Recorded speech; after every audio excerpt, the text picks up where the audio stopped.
Silakan Oke. teman-teman ini media untuk dimasukkan.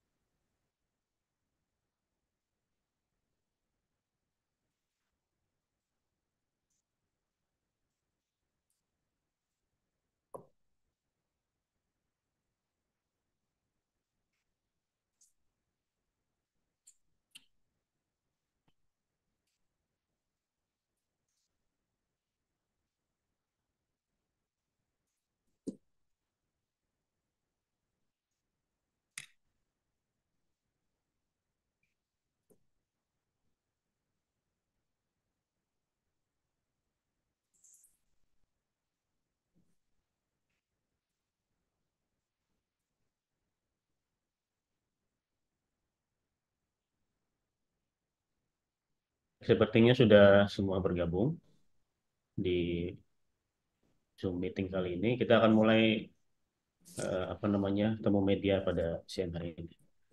Assalamualaikum warahmatullahi wabarakatuh. Selamat pagi menjelang siang. Salam sehat sejahtera buat kita semua. Perkenalkan saya Aji yang akan memandu media briefing pada pagi hari ini. Yang saya hormati ada Dr. Maksi Rain Rondonuwu di HSN Mars selaku Dirjen Pencegahan dan Pengendalian Penyakit Kementerian Kesehatan. Ada juga Dr. Eva Susanti SKP MKes selaku Direktur P2PTN Kemenkes.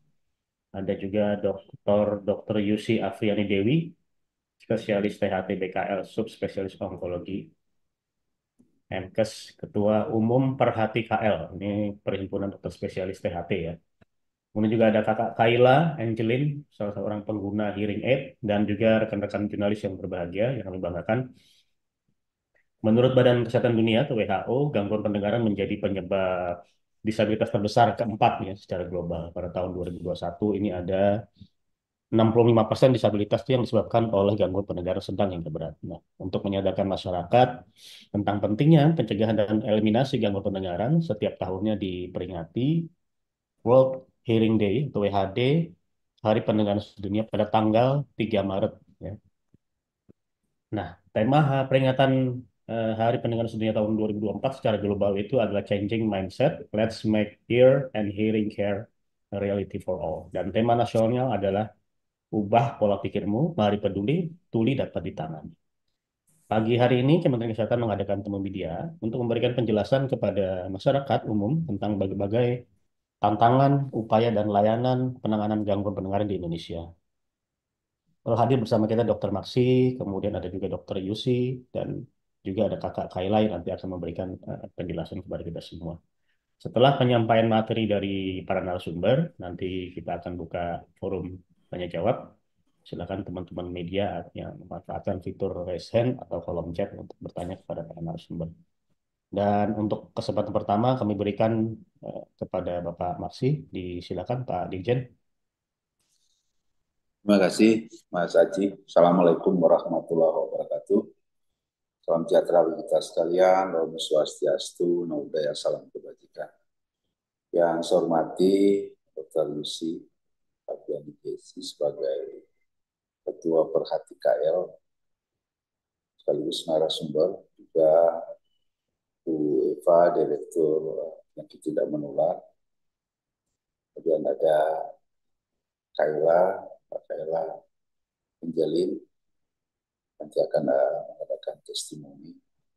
Juga teman-teman di Rokom dan yang saya banggakan teman-teman media yang hadir di pagi hari ini. Mari kita menaikkan puji syukur kehadirat Tuhan Yang Maha Kuasa, kita bisa hadir lagi dalam rangka World Hearing Day atau Hari Pendengaran Sedunia yang setiap tahun diperingati. Tahun ini mestinya di setiap tanggal 3 Maret.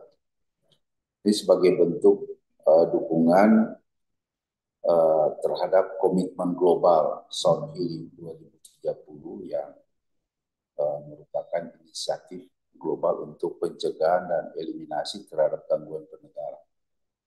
Tujuan utamanya adalah meningkatkan kualitas hidup orang dengan gangguan pendengaran. Dan tahun 2023 di hari peringatan pendengaran dunia ini mengusung tema internasional Changing Mindset, Let's Make Ear and Hearing Care a Reality for All. Sedangkan tema nasional adalah ubah pola pikirmu, mari peduli, tuli dapat ditangani. Tema ini mengandung pesan yang sangat penting agar masyarakat menyadari pentingnya menjaga kesehatan pendengaran. Ya, upaya mencegah pendengaran, kemudian pemahaman, kita tingkatkan pemahaman pada masyarakat bahwa memang tuli itu mestinya dapat dideteksi secara dini dan ditangani secara dini tentu sesuai dengan indikasi. Dan yang paling penting adalah mencegah gangguan pendengaran sehingga kualitas pendengaran tetap baik dan terjaga. Bapak Ibu sekalian, kita tahu bersama bahwa tadi sudah sampaikan Mas Aji sesuai kesehatan dunia atau WHO tahun 2001 datanya menyebutkan 65%, sekitar 65% disabilitas. Semua disabilitas disebabkan oleh gangguan pendengaran. Baik sedang maupun berat. Ya. Permasalahan ketulian yang tidak diatasi itu menimbulkan beban ekonomi yang tinggi di seluruh dunia. Ya, kalau WHO memperkirakan kerugian akibat gangguan pendengaran itu mencapai hampir $1 triliun per tahun. Belum lagi ditambah dengan perlunya biaya dukungan karena untuk pendidikannya, hilangnya waktu, produktivitas, dan tentu biaya sosial lainnya. Dan tren gangguan pendengaran ini setiap tahun makin meningkat. Data Lancet juga dalam kurun waktu 25 tahun terakhir, prevalensi gangguan pendengaran itu meningkat dari 14,3% menjadi 18,1% pada tahun 2015 dari populasi dunia. Ya. Jadi gangguan pendengaran itu dinyatakan itu diukur itu lebih atau sama dengan dari 20 desibel dan dari 5,7% itu menjadi 64,4% merupakan gangguan pendengaran berat sedang sampai berat. Nah, prevalensi global gangguan pendengaran tingkat sedang hingga berat itu terus meningkat, tentu seiring juga bertambah usia karena cara alami. Namun sekitar 60% gangguan pendengaran itu harusnya dapat dicegah. Ada beberapa faktor risiko yang paling banyak ditemukan. Ya paling banyak tentu infeksi telinga, paling anak-anak banyak otitis media, supuratif kronis, mungkin Lucy akan jelaskan. Ada karena rubella, ada karena campak, ada karena gondok, karena meningitis, ya, ada karena otostik, dan tentu paparan kebisingan di tempat-tempat kerja atau di rekreasi. Bapak Ibu sekalian, di Indonesia data prevalensi sama, tentu seluruh dunia juga data Riskesdas. Ini sudah cukup lama, sebenarnya data 2013, itu gangguan pendengaran pada anak usia 5 tahun ke atas itu prevalensinya 2,6%. Artinya setiap 100 anak itu ada 2-3 yang mengalami gangguan pendengaran. Ya. Bapak Ibu sekalian, tentu terkait dengan hal ini, yang paling penting bagaimana kita melakukan promosi untuk meningkatkan pemahaman masyarakat sekaligus melakukan pencegahan gangguan pendengaran melalui perilaku dan tindakan deteksi dini yang efektif. Ya. Serta tentu dengan penggunaan alat pelindung pendengaran itu sangat penting harus dilakukan. Sehingga bila ditemukan sedini mungkin kasus gangguan pendengaran itu dapat diminimalisasi ya dengan penanganan yang tepat dan sesuai indikasi. Di samping itu tentu upaya rehabilitatif ya dengan alat bantu dengar, implan koklea dan kemudian terapi rehabilitatif itu juga penting. Di samping bahasa isyarat ya dengan alat bantu alat bahasa isyarat juga itu merupakan salah satu solusi yang dapat memastikan bahwa orang dengan gangguan pendengaran dapat memiliki akses dalam berbagai aspek sehingga memiliki kesempatan untuk memenuhi potensi mereka. Kegiatan ini merupakan momentum yang tepat bagi kita. Terus sekali lagi kita menyampaikan seluas-luasnya informasi kepada masyarakat. Tentu kami harapkan dibantu oleh teman-teman media bahwa masalah gangguan pendengaran dan ketulian merupakan masalah kesehatan masyarakat di dunia yang mestinya itu dapat dicegah, diobati, dan dapat direhabilitasi. Serta tentu kita tingkatkan kepedulian di hari sedunia untuk semua pihak ya agar supaya penting kita melakukan upaya pencegahan melalui screening ya melalui upaya-upaya promotif ya. Tantangan yang dihadapi dalam menjalankan program ini ya bagaimana kita merubah pola pikir masyarakat untuk peduli tentang kesehatan pendengaran dan pentingnya pendengaran khususnya bagi anak-anak, kemudian populasi berisiko akibat pajanan bising di tempat kerja, juga edukasi kepada masyarakat tentang faktor-faktor risiko dan penyebab gangguan pendengaran yang dapat dicegah dan dapat dikendalikan.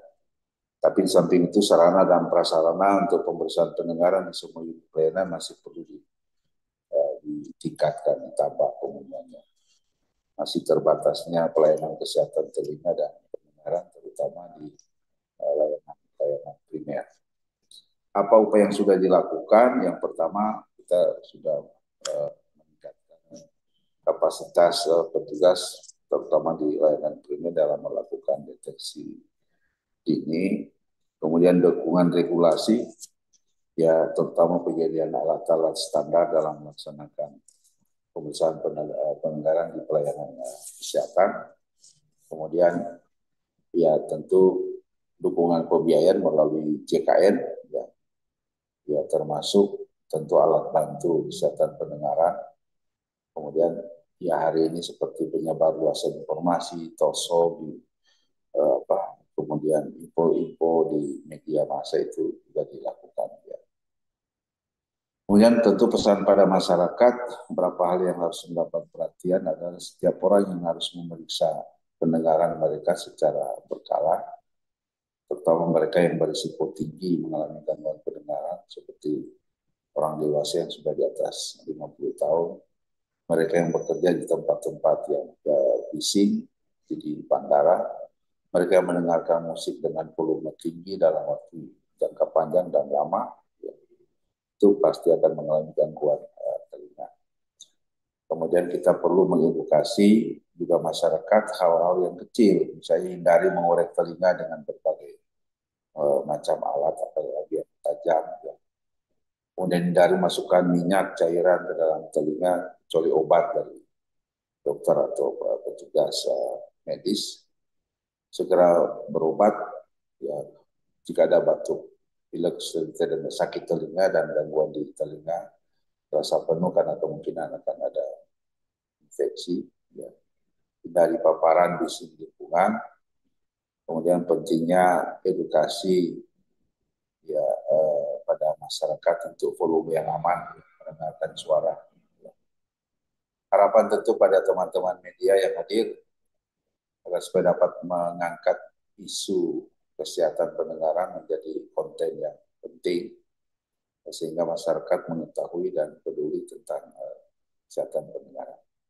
Yang berikut tentu kami harapkan kita terus bekerja sama ya mulai teman-teman media mulai di tingkat daerah ya, bekerjasama untuk dapat memberitakan membuat berita-berita ya disertai data-data yang jelas dan valid sehingga gangguan pendengaran ini mendapat tanggapan yang positif bagi masyarakat. Semoga pesan-pesan ini dapat disampaikan melalui momen peringatan dari pendengaran sebelumnya di tahun 2024. Terima kasih. Wassalamualaikum warahmatullahi wabarakatuh. Waalaikumsalam warahmatullahi wabarakatuh. Terima kasih Pak Maksi atas pembukaannya. Tadi beliau sampaikan beberapa hal tentang situasi global dan nasional, tentang gangguan pendengaran. Kemudian juga ada upaya-upaya yang telah dilakukan oleh pemerintah, serta terakhir tadi ada harapan kepada masyarakat dan media untuk lebih aware terhadap kesehatan indera pendengaran kita. Kita lanjutkan ke pembicara berikutnya, ada Dr. Yusi dari Perhati KL. Silakan, Dok. Terima kasih kepada Bapak Moderator, kepada yang terhormat Dirjen P2P Kemenkes, kepada yang terhormat Kepala P2 PTM Kemenkes, Bapak Ibu dari media dan seluruh tamu undangan. Terima kasih atas kesempatan yang diberikan kepada kami selaku Perhimpunan Dokter Spesialis Telinga Hidung Tenggorok Bedah Kepala Leher Indonesia untuk menyampaikan uh, masukan atau saran ataupun hasil-hasil evidence base yang sudah kita dapat selama ini mengenai ketulian. Dan ini permasalahan tuli kongenital di Indonesia berdasarkan survei dari bidang penelitian Perhati KL, dan usulan yang akan kami berikan kepada pemangku kebijakan ini memang sesuai dengan tema dari World Hearing Day kali ini, yaitu Changing Mindset, Let's Make Ear and Hearing Care a Reality for All. Dan saat ini dari Perhati akan mengusung dengan tema Ubah Pola Pikirmu, Mari Peduli, Tuli Dapat Ditangani. Ya, ini adalah kami sampaikan beberapa penelitian yang sudah kami lakukan. Dan salah satunya adalah yang dilakukan pada bulan Januari sampai Desember 2020 mengenai survei deteksi dan intervensi penderita tuli kongenital di Indonesia. Dan pada penelitian yang telah kami lakukan ini, kami mendapat kesimpulan bahwa deteksi tuli kongenital di Indonesia ini sebetulnya belum berjalan dengan efektif. Mengapa? Karena dari hasil penelitian yang kami lakukan, pada saat umur anak, pada saat ibu mengetahui dan bahwa anaknya mengalami gangguan pendengaran itu lebih banyak didapatkan responden dengan usia anak lebih dari 1 tahun, sebanyak 365. Padahal sebagaimana kita ketahui bahwa lebih baik dan saran dari WHO juga, umur diketahui bahwa anak itu mengetahui gangguan pendengaran adalah kurang dari 2 bulan. Slide. Dan mengenai pertanyaan kami yang lain dalam survei tersebut adalah, apakah pada pemeriksaan pendengaran sederhana di pelayanan primer, yaitu puskesmas dan posyandu sudah dilakukan? Hanya sebanyak 71 responden mengatakan ada pemeriksaan pendengaran sederhana, tetapi lebih banyak, sekitar 86,7% mengatakan tidak ada pemeriksaan pendengaran sederhana di pelayanan primer di Indonesia. Slide. Ya, dan umur pertama kali didiagnosis oleh dokter mengalami tuli kongenital itu masih banyak di umur lebih dari 1 tahun. Di sini memang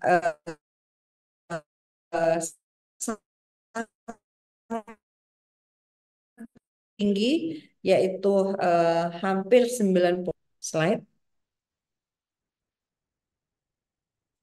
Ya, dan survei lain mengenai penggunaan alat bantu dengar pada penderita tuli kongenital di Indonesia yang kita lakukan pada bulan Mei sampai Agustus 2022, kita mendapat kesimpulan juga bahwa deteksi tuli kongenital di Indonesia memang belum berjalan dengan efektif. Karena kita lihat fasilitas kesehatan yang mendiagnosis gangguan pendengaran itu lebih banyak memang ditemukan di rumah sakit pemerintah daerah, sebanyak 59,9%, kemudian di rumah sakit swasta sebanyak 23,5%, dan lainnya. Ya, slide. Dan mengenai survei deteksi dan intervensi penderita tuli kongenital di Indonesia yang kita lakukan di bulan Januari sampai Desember 2020, kita mendapat kesimpulan bahwa tata laksana habilitasi mestinya, karena pada saat itu kita melakukan survei, ditemukan bahwa umur anak saat tindakan habilitasi itu lebih banyak pada usia lebih dari 1 tahun. Yang seharusnya kita dapat lakukan habilitasi itu pada umur anak maksimal 3 bulan. Ya, slide.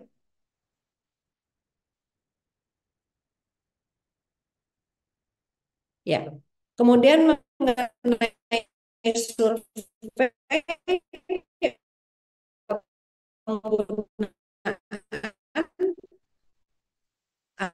alat bantu dengar pada penderita tuli kongenital di Indonesia yang dilakukan pada bulan Mei sampai Agustus 2022 itu lebih banyak ditemukan pada tahun.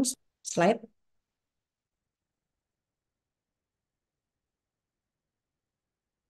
Ya, slide. Ya. Kemudian, apakah anak menjalani sebelumnya? Mohon maaf.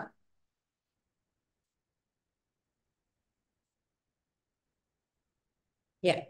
Apakah anak menjalani terapi bicara? Di sini masih ada hampir setengahnya itu tidak dilakukan terapi bicara pada anak.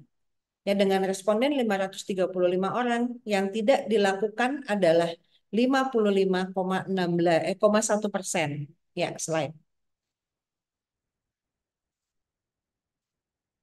Dan jenis tindakan pada anak untuk dapat mendengar ini memang lebih banyak menggunakan alat bantu dengar sebanyak 92,7% dan dilakukan tindakan operasi sebanyak 7,3%. Slide.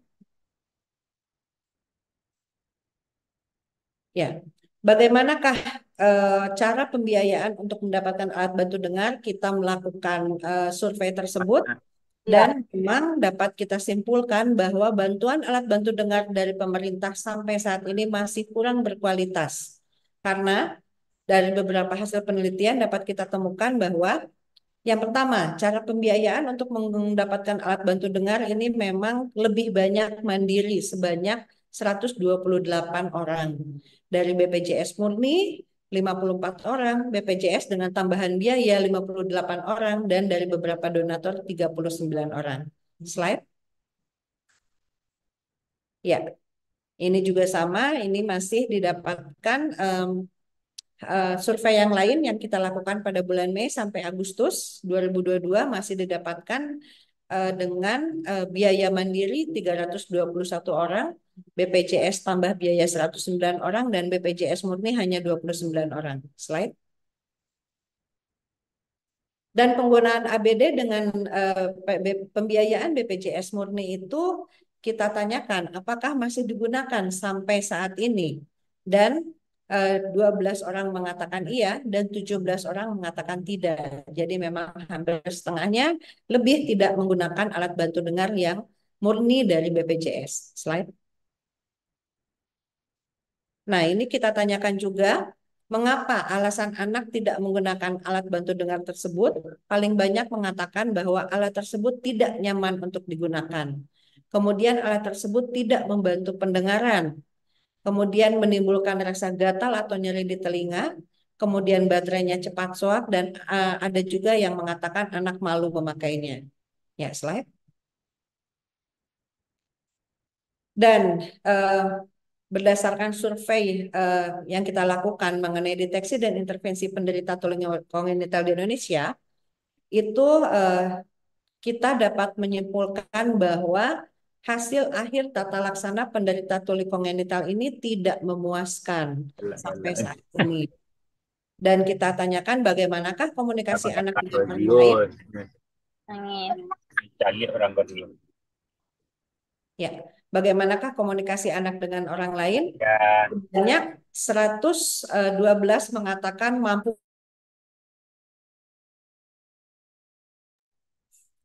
Sebanyak 112 orang mengatakan mampu berkomunikasi tetapi masih terbatas, dan sebanyak 111 orang itu masih harus didampingi oleh orang lain. Dan hanya sebagian kecil, sejumlah 17 orang itu seperti orang normal. Slide. Ya. Dan cara berkomunikasi anak sampai dilakukannya survei ini masih banyak dengan jenis komunikasi campuran sebanyak 137 orang dan bahasa isyarat 58 dan komunikasi normal oral atau verbal hanya 45 orang. Slide.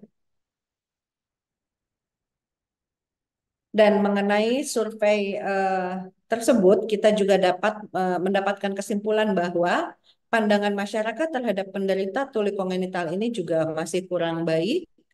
Ya, dapat kita simpulkan dari beberapa pertanyaan. Apakah anak ibu di sekolah, di kelas dengan sekelas dengan anak-anak yang tidak mengalami gangguan pendengaran? Masih banyak yang menjawab memang tidak. Jadi mereka bersekolah di sekolah khusus yang sama yaitu 92 orang, bahkan sampai ada yang memang belum sekolah sebanyak 54 orang. Slide. Dan pertanyaan lain adalah mengenai tingkat pengetahuannya, mengenai survei tingkat perilaku masyarakatnya, mengenai tuli kongenital, dari tingkat segi pengetahuan masih didapatkan terbanyak adalah kurang pengetahuan terhadap tuli kongenital sebanyak 66,5%. Slide. Dan dari bidang sikap terhadap masyarakat terhadap tuli kongenital, ini masih didapatkan sikap yang sedang. Ini pengukurannya ada di dalam penelitian kami yang sudah kami lakukan. Ada beberapa skala. Di sini masih ditemukan bahwa masyarakat itu masih bersikap sedang terhadap penderita tuli kongenital. Slide. Ya, dan mengenai tindakan masyarakat terhadap beberapa penderita tuli kongenital ini juga masih dalam kriteria sedang terbanyak yaitu 60,1%. Slide. Dan mengenai tingkat perilaku juga masih banyak dengan skala sedang sebanyak 73,8%. Slide. Dan dari beberapa penelitian tersebut, kami juga memberikan usulan kepada pemangku kebijakan bahwa kami mengharapkan adanya instruksi yang terkoordinasi dari Kementerian Kesehatan kepada jajarannya seperti di rumah sakit pemerintah, dinas kesehatan, puskesmas, posyandu, dan lain-lain untuk melakukan deteksi dini. Kemudian yang kedua, penyediaan alat screening untuk deteksi tuli kongenital di puskesmas, seperti OAS screening, dan alat diagnostik tuli kongenital, seperti OAE diagnostik di rumah sakit tingkat kabupaten dan provinsi. Kemudian kami harapkan banyaknya pelatihan para nakes seperti bidan dan dokter puskesmas untuk melakukan deteksi dini dengan menggunakan OAS screening tersebut. Dan juga ada keseragaman penggunaan instrumen sederhana untuk deteksi dini tuli kongenital di Indonesia, seperti tes daya dengar, mulai dari tingkat posyandu. Kemudian adanya pelatihan bagi para nakes di puskesmas dan rumah sakit untuk dapat berbahasa isyarat dalam rangka meningkatkan aksesibilitas penderita tuli kongenital yang tidak dilakukan habilitasi. Slide. Mengenai pengadaan alat bantu dengar, kami juga memberikan usulan bahwa pengadaan bantuan ABD yang memenuhi standar bagi penderita tuli kongenital, bukan seperti yang sudah ada sekarang ini. Jadi minimal itu seperti digital, mempunyai 4 channel, mempunyai recovery system, dan lain-lain sesuai dengan indikasi medis. Kemudian memberikan kesempatan kepada keluarga mendapatkan ABD yang standar melalui BPJS dengan tambahan biaya. Dan ini adalah meningkatkan besaran pendanaan ABD yang standar bagi penderita tuli kongenital. Ini yang kami usulkan, yang akan kami usulkan kepada Kemenkes. Slide. Kemudian ada dari survei aksesibilitas layanan kesehatan disabilitas rungu di Indonesia yang kita lakukan baru-baru ini, yaitu Januari sampai Maret 2023 mengenai pengadaan alat bantu dengar. Ini dapat dilihat bahwa responden mendapat alat bantu dari pemerintah seperti ABD untuk dapat berkomunikasi. Ini lebih banyak mengatakan tidak, sebanyak 252 responden. Slide.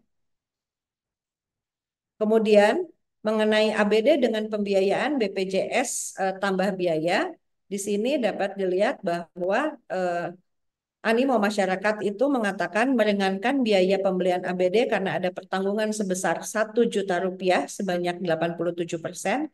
Kemudian ada pelayanan setelah pembelian ABD, after sale service 5 orang saja. Kemudian model ABD lebih menarik 2 orang saja. ABD dengan biaya BPJS murni kurang berkualitas 3 orang. Dan jawaban-jawaban lainnya sebanyak 12 orang. Slide. Dan ini biaya tambahan yang dikeluarkan untuk ABD, yaitu terbanyak adalah biaya tambahannya sebesar 5-10 juta. Maaf, di atas 10 juta sebanyak 56,9%. Kemudian 5-10 juta sebanyak 31,2%, 1-5 juta 11%, dan di bawah 1 juta itu 0,9%. Slide. Dan ini adalah usulan yang ingin kami berikan kepada pengambil kebijakan bahwa pentingnya sosialisasi kepada nakes dan masyarakat tentang tuli kongenital. Sosialisasi tentang pentingnya deteksi dini penderita tuli kongenital dan juga tentang pentingnya habilitasi dini penderita tuli kongenital. Dan bagaimana menyingkapi penderita tuli kongenital agar tidak terjadi diskriminasi dalam aksesibilitas layanan kesehatan. Slide. Dan ini survei yang kita lakukan mengenai tingkat perilaku masyarakat ini yang kita lakukan di tahun 2021. Jadi kebanyakan masyarakat itu mendapat keterangan mengenai tuli kongenital yang terbanyak adalah dari media cetak atau elektronik sebanyak 114 orang. Kemudian dari media sosial, dari orang tua, guru dan teman, kemudian dari tenaga kesehatan, dan ada juga yang mengatakan tidak tahu. Slide. Ya, ini adalah responden mengerti penjelasan dokter tentang penyakit Anda. Jadi bagaimana dokter itu dapat menjelaskan mengenai kondisi tuli kongenital. Jadi sebanyak 264 responden mengatakan iya. Slide. Dan petugas kesehatan di fasilitas kesehatan mengerti atas keluhan yang pasien sampaikan dan memang terbanyak adalah mengerti sebanyak 215 responden. Tetapi sayangnya masih banyak juga sebesar 39,8% masih kurang mengerti apa yang disampaikan oleh petugas kesehatan kepada pasien. Slide.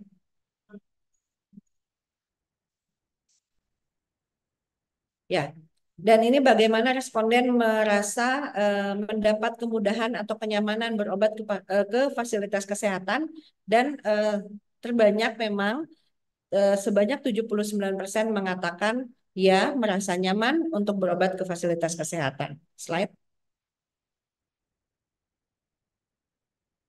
Dan ini bagaimana responden mengetahui adanya atau aturan hukum ataupun undang-undang yang memberikan hak kepada pasien untuk mendapatkan akses kemudahan atau kenyamanan layanan kesehatan yang baik. Sebanyak 270 responden mengatakan ya, tetapi masih juga ada yang tidak mengerti adanya peraturan hukum atau undang-undang tersebut. Sebanyak 135 responden. Slide. Dan ini responden puas dengan fasilitas kesehatan yang ada di tempat itu dan cara komunikasi dari petugas kesehatannya. Sebanyak 170 orang mengatakan puas. 86 sangat puas, tetapi memang masih ada beberapa yang mengatakan 32,6% mengatakan kurang puas, bahkan 4,2% mengatakan tidak puas. Slide. Dan ini bagaimana responden merasakan hak-hak sebagai penyandang disabilitas rungu dalam memperoleh akses kemudahan kesehatan. Sebanyak 216 responden mengatakan ya dan 189 responden mengatakan tidak. Slide. Ya. Dan bagaimana aksesnya terhadap pelayanan kesehatan dari beberapa pasien mengatakan kurang mudah. Sebanyak 64,7% itu untuk mengakses pelayanan-pelayanan kesehatan di tempatnya masing-masing. Ya, slide. Terima kasih. Mudah-mudahan apa yang sudah kami lakukan berupa beberapa survei dan penelitian mulai dari tahun 2020 sampai dengan sekarang ini dapat memberikan gambaran mengenai kondisi tuli kongenital di Indonesia, bagaimana tata laksananya, bagaimana yang sudah dilakukan oleh kita dan sudah dilakukan oleh pihak kementerian dan juga sebagainya, dan beberapa usulan yang kami boyong kepada Kemenkes untuk kita bisa diskusikan ataupun kita cari solusinya bersama. Dan mohon maaf kepada Bapak Dirjen, mungkin untuk sesi diskusi akan dibantu oleh Dr. Sali dan Dr. Indra Zahrani. Dr. Sali adalah Sekretaris PP Perhati dan Dr. Indra Zahrani adalah Ketua Bidang Penelitian kami, karena saya sedang ada acara di Aceh. Terima kasih banyak. Wassalamualaikum warahmatullahi wabarakatuh. Waalaikumsalam. Yusuf, terima kasih dok. Tadi dia sudah sampaikan beberapa survei dan penelitian dilakukan oleh Perhati ya tentang tuli kongenital sejak 2020 sampai 2023, dan tidak lupa tadi terakhir juga Perhati KL memberikan usulan kepada pengambil kebijakan berupa dalam hal kebijakan, kemudian bantuan pengadaan alat bantu dengar, sampai soal sosialisasi yang harus lebih giat kepada tenaga kesehatan dan masyarakat secara umum. Nah, terakhir kita akan simak cerita dari Kakak Kayla Angelin, seorang pengguna alat bantu pendengaran yang akan menceritakan tentang kegiatan sehari-hari dan bagaimana beliau ini menggunakan alat bantu dengarnya. Silakan Kakak Kayla. Terima kasih kepada seluruh moderator dan juga jajaran pimpinan Kemenkes untuk memberikan saya kesempatan sharing pada kesempatan kali ini. Sebelumnya, perkenalkan, nama saya Kayla Angelin, saya berusia 17 tahun, dan pada saat ini saya duduk di kelas 2 SMA, dan saya bersekolah di Sekolah Dian Harapan dan Bogor.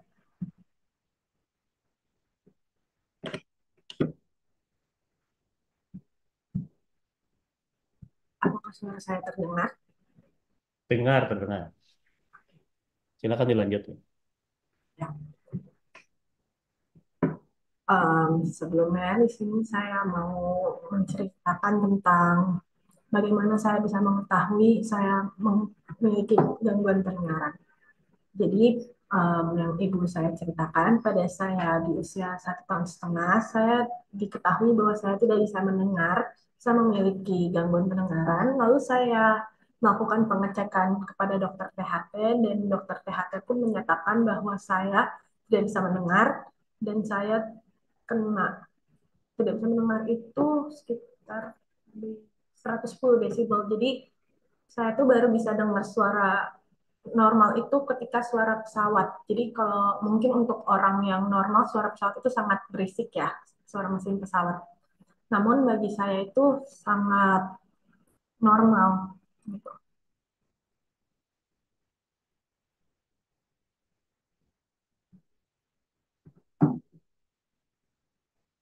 Lalu pengalaman saya di sekolah itu saya merasa seperti anak normal lainnya. Mengapa mungkin sebagian orang yang memiliki kekurangan seperti saya tidak bisa mendengar dengan normal itu merasa minder ya untuk sekolah, karena mereka merasa kok saya berbeda dengan orang yang lain bisa mendengar dengan normal, bisa berbicara normal. Tapi menurut saya itu kita sebagai yang mempunyai gangguan pendengaran itu nggak ada batasan kita buat raih prestasi apapun yang kita punya. Contoh seperti saya waktu ketika SD saya mengikuti paskibra, di mana saya bisa mengikutinya seperti teman-teman saya yang lainnya dengan normal. Lalu di bangku SMA ini saya mengikuti sebuah tim voli, di mana saya juga bisa melakukan kegiatannya seperti normal.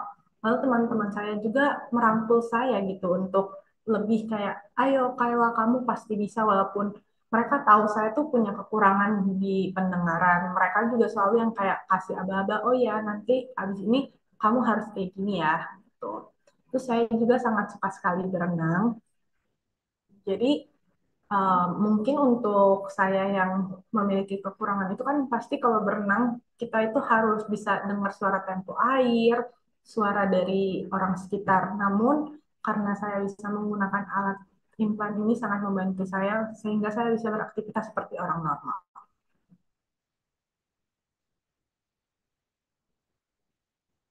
Ya paling itu terus sama saya ini merasa bahwa orang di sekitar juga harus bisa lebih peduli sama penyandang disabilitas tunarungu, karena menurut saya di beberapa tempat publik itu masih belum mempunyai kesadaran yang tinggi untuk kami yang mempunyai penggangguan pendengaran ini. Mungkin saya berharapnya ke depannya untuk orang-orang sekitar ini bisa lebih peduli dengan disabilitas yang tidak bisa mendengar, mereka punya gangguan pendengaran, lalu mereka juga bisa merangkul teman-teman yang lainnya.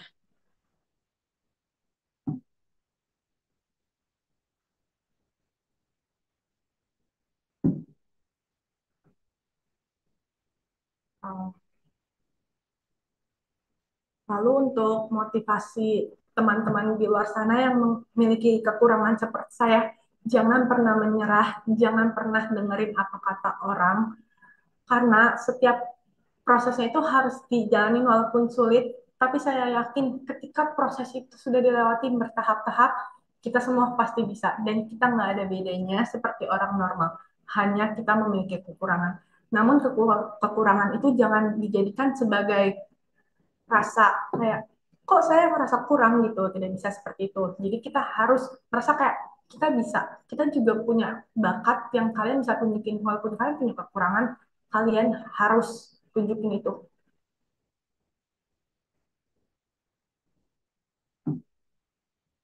Saya juga berterima kasih kepada orang tua dan juga keluarga saya yang selalu mensupport saya sejak saya operasi hingga sekarang bisa berbicara seperti normal, menemani saya terapi, dan saya juga berterima kasih kepada pihak Cochlear sudah menciptakan suatu alat yang dimana saya bisa menggunakan, saya bisa mendengar seperti orang normal. Lalu saya juga berterima kasih kepada pihak Kemenkes sekali lagi sudah memberikan kesempatan saya untuk sharing tentang penggangguan pendengaran.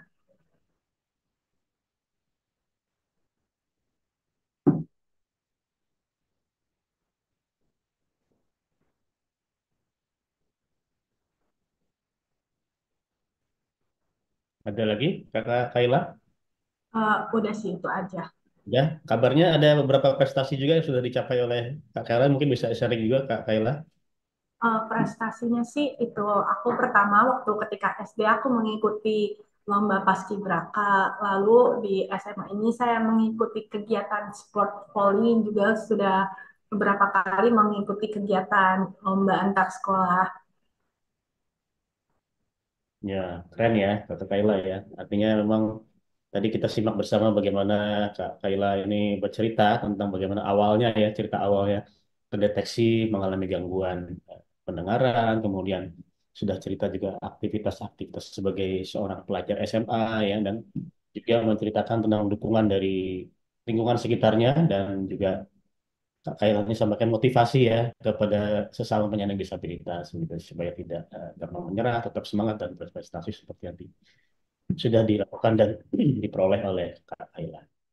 Baik, demikian penyampaian dari tiga narasumber kita.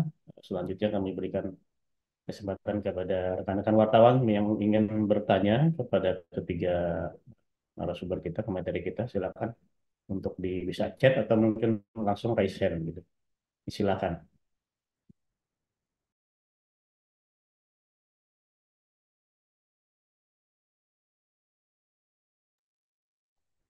Kalau belum ada, mungkin saya bisa bantu memulai pertanyaan untuk memicu pertanyaan dari teman wartawan. Dan untuk kepada perhati KL, barangkali yang mungkin bisa diwakili Dokter Sali atau Dokter Indra. Selain survei ada penelitian tadi yang dilakukan, barangkali bisa diceritakan, disampaikan kepada rekan-rekan media semalam ini mungkin bentuk kegiatan-kegiatan apalagi sih dari perhati KL yang memang bisa kontribusi besar terhadap penanganan gangguan pendengaran di Indonesia. Jadi, silakan Dr. Sari atau Dr. Indra. Baik, terima kasih Pak Haji. Assalamualaikum warahmatullahi wabarakatuh. Saya Sali dari Pengurus Pusat Perhati KL Indonesia, mungkin mewakili Dr. Yusi yang tadi telah memberikan paparan mengenai eh, target dari yang telah diperoleh dari hasil penelitian yang kita lakukan dan usulan-usulan terkait dengan keadaan sehubungan gangguan pendengaran kongenital. Untuk pertanyaan mengenai kegiatan-kegiatan yang kami lakukan untuk memperingati World Hearing Day tahun 2024, ini sebetulnya merupakan kegiatan nasional, gerakan kegiatan nasional yang kami lakukan setiap tahun, Pak. Jadi kami melakukan kegiatan yang untuk tahun ini kami bagi menjadi dua kegiatan yang utama. Yang pertama adalah kegiatan dengan penanggung jawab dari pengurus Pusat Perhati KL Indonesia. Dan yang kedua adalah kegiatan-kegiatan yang nanti akan dilakukan secara serempak oleh seluruh cabang di Indonesia. Jadi seluruh cabang, seluruh kota, seluruh provinsi dan kabupaten juga akan melakukan kegiatan. Kegiatan yang dilakukan yang pertama adalah melakukan screening pendengaran. Jadi tadi sejalan dengan hasil penelitian, jadi kita akan menekankan salah satu kegiatannya adalah menekankan pada deteksi dini atau screening pendengaran. Screening pendengaran nanti yang akan dilakukan adalah screening pendengaran bagi bayi dari mulai lahir sampai dengan usia lanjut, termasuk dengan kelompok-kelompok khusus. Dengan menggunakan alat OAE screening, pemeriksaan pendengaran sederhana atau melakukan tes daya dengar tadi, dan melakukan juga kami mempunyai satu web-based screening pendengaran dengan menggunakan screen age yang sebetulnya dapat dilakukan oleh siapa saja untuk melakukan screening. Yang kedua adalah kita melakukan juga gerakan nasional melatih seluruh tenaga kesehatan di setiap wilayah untuk dapat melakukan screening pendengaran. Berikutnya yang ketiga adalah melakukan ekstraksi serumen, pemeriksaan THT, serta melakukan pemeriksaan pendengaran bagi terutama pada kelompok khusus seperti anak sekolah, anak-anak dengan Down syndrome, dan usia lanjut. Lalu yang keempat, kami melakukan berbagai kegiatan seperti seminar, sarasehan, dan webinar yang nanti juga akan kami lanjutkan, digiatkan sampai di akhir April, tanggal 27 April, itu acara puncaknya. Karena di tanggal 24 April kami juga memperingati Hari Bising Internasional. Jadi itu kegiatan-kegiatan yang kami lakukan di Perhati, Pak Haji. Barangkali Dokter Indra akan menambahkan, Dok?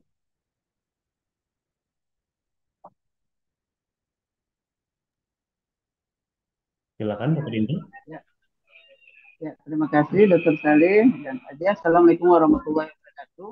Mungkin tadi telah dijelaskan kegiatan-kegiatan yang dilakukan oleh PP Perhati KL dan dalam rangka WHD. Mungkin perlu kami sampaikan juga bahwa kita di samping PP Perhati KL, PGPKT juga dalam rangka tuli kongenital ini sudah banyak melakukan kegiatan Pak dalam rangka mengatasi tuli kongenital Indonesia. Yang pertama kita di PGPKT itu ada breakthrough deafness, itu kita melakukan operasi gratis cochlear implant. Itu biayanya ditanggung oleh kita dari PGPKT, tenaganya juga dari kita, itu sudah ada beberapa kita lakukan. Kemudian kita melakukan pemberian ABD gratis, pendanaan juga dari kita bekerja sama dengan pihak lain. Itu sudah banyak kita lakukan dan sudah beberapa tadi kita lakukan. Jadi ini mungkin Pak sekedar laporan kepada Kemenkes bahwa kami juga dari PGPKT dan Perhati KL dalam rangka tuli kongenital ini juga melakukan tindakan, melakukan suatu aksi bagaimana nanti anak-anak yang tidak dihabilitasi atau anak-anak penderita tuli kongenital yang tidak mendapatkan ABD maupun tidak dilakukan cochlear implant, kita lakukan tindakan operasi dan ABD. Di samping itu kita juga melakukan screening pada bayi baru lahir. Dan kita punya Komda PGPKT di seluruh provinsi di Indonesia dengan 251 Komda PGPKT kabupaten. Jadi semua Komda melakukan deteksi dini. Kemudian kita melakukan edukasi. Nah, ini yang kami lakukan memang karena tanggung jawab kami sebagai dokter THT dalam rangka tuli kongenital. Sementara itu Pak yang dapat kami laporkan dalam rangka WHD. Terima kasih. Assalamualaikum warahmatullahi wabarakatuh. Waalaikumsalam warahmatullahi wabarakatuh. Terima kasih Dokter Indra, Dokter Sali yang sudah melengkapi penjelasan tentang aktivitas yang sudah banyak dilakukan oleh Perhati KL ya. Tadi saya catat ada beberapa soal screening untuk deteksi dini, kemudian ada edukasi dan sosialisasi kepada masyarakat, lalu ya melakukan operasi gratis. Tadi kata Dokter Indra juga ada, kemudian ada juga pemberian ABD, bukan APD ya, ABD, alat bantu dengar kepada masyarakat.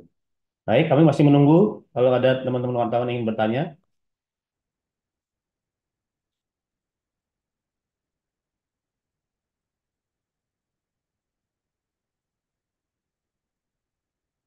mungkin sudah cukup jelas penjelasan dari tiga narasumber dan cerita tadi juga dari Kak Kaila. Ibu Direktur, kalau memang sudah tidak ada pertanyaan dari media, mungkin bisa memberikan penutup sebagai closing statement dari kegiatan temu media pada siang hari ini. Silakan Ibu Direktur P2PTM, Dr. Eva. Halo, Assalamualaikum warahmatullahi wabarakatuh. Waalaikumsalam.